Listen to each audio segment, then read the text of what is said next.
Walaloo afuuraa maqaa abbaa kan ilmaa kan hafuura qulqulluu sadan waaqa tokko ameen. Maqaa abbaa kan ilmaa kan hafuura qulqulluu sadan waaqa tokko ameen.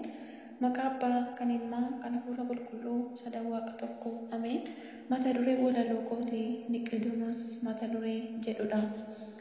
Niqoodimoos dursaa Yihuudootaa kan hordofu gooftaa iccitii baruudhaaf uumaa isaa gaafata. Niqoodimoos inni barataan galgalaa jireenya hin qabu gooftaa isaatiin alaa. Dhufe galgalaanii baratee iccitii laphee gaarummaatiin amanee gooftaatti. Lammata dhalachuu yoo jedhu gooftaanii Niqoodimoos jedhe kuni akkamiini? Deebisaa waan ta'eef deebiseef gooftaanii iccitii cuuphaadhaa barsiise ifaanii. Barsiisaa Israa'el inni jabaa ture warra ganan keessaa innoo waaqa bare. Egaanus fayyuudhaa hadhalannu sarraa cuuphaadhaan qulloofnee hahoollu du'arraa.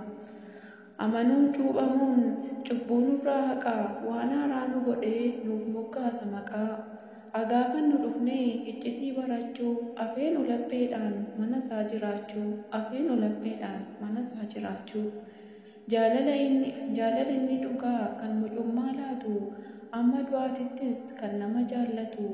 Galgalas ni dhufna dhaga'uuf waa'ee kee sirriitti waan raawwanna kan inni akeeke. Kan beekaa ta'e wallaalaa barsiisu madaalee. Kanaaf haa dhageenyu kan gooftaan sagalee. Hin qabnus jireenya gooftaa koosiin malee hin jiru tasumaa kan nuti si caale.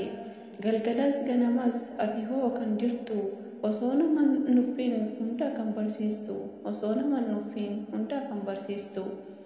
Niqoodimoos guddaan gooftaa bira dhufee iccitii barachuuf isa biratti hafee. Kanaaf nuti irraa haa barannu innoo jaalaladha ittiin haa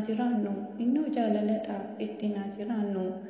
Bishaan badiisaatiin kan hunda balleesse waadaanoo ilaalee fayyinaaf taasise. Egaa galaanni eegtiraa Fara'oon liqimse kan fayyinaa godhee ittiin nu fayyise. Maqaa isaatiin cuuphamnee akka taanu ilmaansaa akka diinaa moonuuf ta'e hayyamasaa.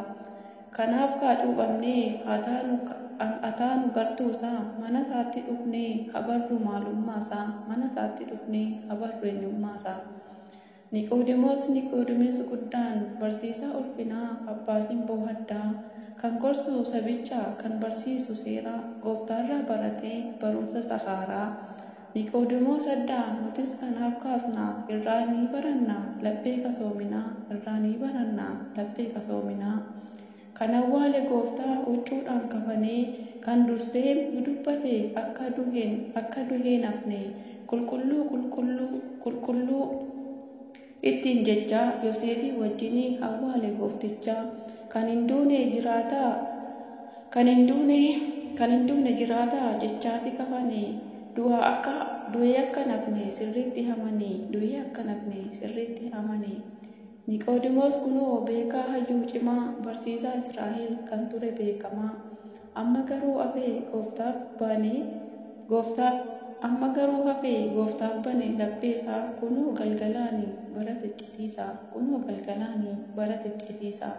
Ameen. Galanni Waaqayyoof deessuu haadhasaaf ulfaataa fannoosaaf hanga bara baraatti ameen.